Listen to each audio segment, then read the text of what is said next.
నమస్కారం, నేను శివరుద్రసాదు. యావత్ తెలంగాణ ప్రజలు 2 రోజుల నుంచి గమనించి చూస్తూ ఉన్నాము. జూబ్లీ హిల్స్ ప్రాంతంలో జగన్మాత పెద్దమ్మ తల్లి యొక్క గుడి విశేష వివరణలో ఎందరో ఆధ్యాత్మికంగా, ఎందరో భక్తి శ్రద్ధలతో వస్తూ వారి యొక్క మనోభావాలను దెబ్బతీసే విధముగా రెవెన్యూ అధికారులు ప్రవర్తించారని చెప్పేసి, ఎలాంటి ముందస్తు చర్య చెప్పకుండా గుడిని కూల్చేశారని చెప్పేసి చాలా మంది ముందుకొచ్చారు. ఒక సాధువునైనా మేము 100 గజాల స్థలాన్ని మనము పెద్దమ్మ తల్లికి ఆ 12 ఎకరాల్లో ఒక 100 గజాల స్థలాన్ని ఇవ్వలేకపోతూ ఉన్నాము. ఏ హక్కున్నదని ఈ రోజు మనందరికీ ఈ భూమండలం మీద దేవాది దేవతలు మనందరూ బ్రతకడానికి, సువిశాలంగా సంసారాలు చేసుకోవడానికని అధికారం ఇచ్చారు. దేవుళ్ళు పెట్టిన మహాభిక్ష కదా మానవ శరీరాలు, మానవ జీవితాలు. మనం ఎంతో శాస్త్రీయంగా మాట్లాడితే ఈరోజు భూమండలం అంతా దేవుళ్ళు ఇచ్చిన మహాభిక్షే మనందరికీ. అలాంటిది 100 గజాల స్థలాన్ని మనం ఈ రోజు అమ్మకి ఇవ్వలేకపోతున్నాము అనంటే ఎంతటి పరిస్థితి, దుస్థితి రానున్న రోజుల్లో ఎదుర్కొంటాము అనేది ఆలోచించాల్సి వస్తుంది. హిందువులందరికీ, నా తోటి మిత్రులందరికీ, సోదరులందరికీ, సహోదరులందరికీ చెప్పేది ఏంటంటే, మన గుడిని, మన బాధ్యతలని, మన శాంతియుతని కాపాడుకునే హక్కులు మనందరికీ ఉన్నాయి. సాధువులందరం మేమందరం ఏకమవుతూ ఉన్నాము. చాలా మందితో మాట్లాడుకున్నాము. 100 గజాల స్థలం ఇవ్వడం అనేది న్యాయంగా, న్యాయపరంగా చూస్తే కూడా ధర్మమే గెలుస్తుంది అనిపిస్తున్నట్టుగా ఉంది. ధర్మాన్ని గెలిపేచ్చే విధంగా మేము తెలంగాణ ముఖ్యమంత్రి గారిని, ముఖ్యంగా రేవంత్ రెడ్డి గారిని మనసా వాచ కర్మన కోరుతూ ఉన్నాము. 100 గజాల స్థలము ఆ ప్రాంతంలో అమ్మకి కేటాయిస్తే రానున్న రోజుల్లో ఎంతో గొప్పగా ఆ గుడి, ఆ ప్రాంతం అంతా అమ్మ సుభిక్షంగా పెట్టుకుని చూసుకునే మహాబలం ఉంటుందని చెప్పి ఒక ఆలోచన.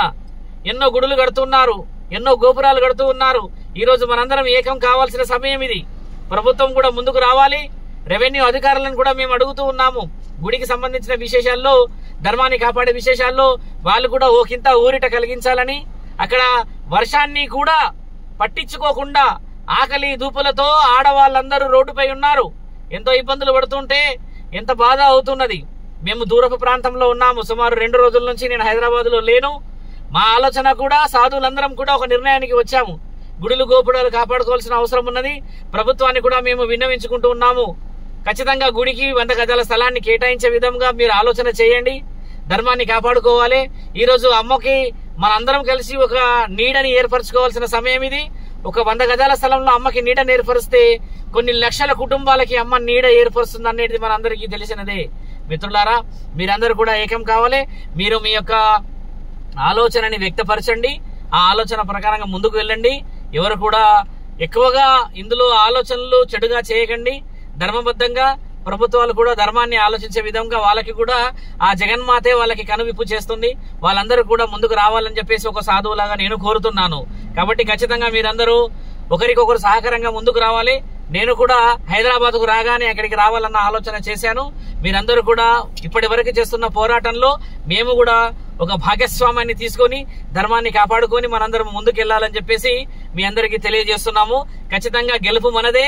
100 గజాల స్థలం ప్రభుత్వం నుంచి మనకి కేటాయించాలని చెప్పేసి మేము మా తండ్రి పరమశివుడిని కూడా నిన్నటి నుంచి కోరుతూ ఉన్నాము. కాబట్టి మనందరము సార్వభౌమాన్ని, ప్రజాస్వామ్యాన్ని కాపాడుకునే బాధ్యత అందరికి ఉందని చెప్పేసి కూడా మీ అందరికీ తెలియజేస్తూ ఉన్నాము. నమఃశివాయ. లైక్ చేయండి, షేర్ చేయండి, సబ్స్క్రైబ్ చేయండి. మరిన్ని వీడియోల కోసం బెల్ సింబల్ పై క్లిక్ చేయండి.